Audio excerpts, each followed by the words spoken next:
اللہ تعالیٰ سورۃ یونس کی آیت نمبر 7 سے لے کر 9 تک فرماتا ہے، بے شک وہ جو ہمارے ملنے کی امید نہیں رکھتے اور دنیا کی زندگی پسند کر بیٹھے اور اس پر مطمئن ہو گئے،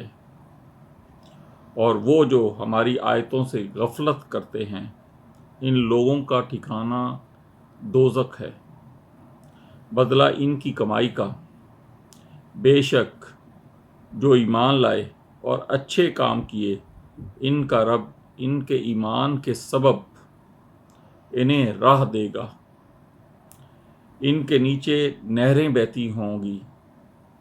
نعمت کے باغوں میں۔ ان کی دعا اس میں یہ ہوگی کہ اللہ تجھے پاکی ہے،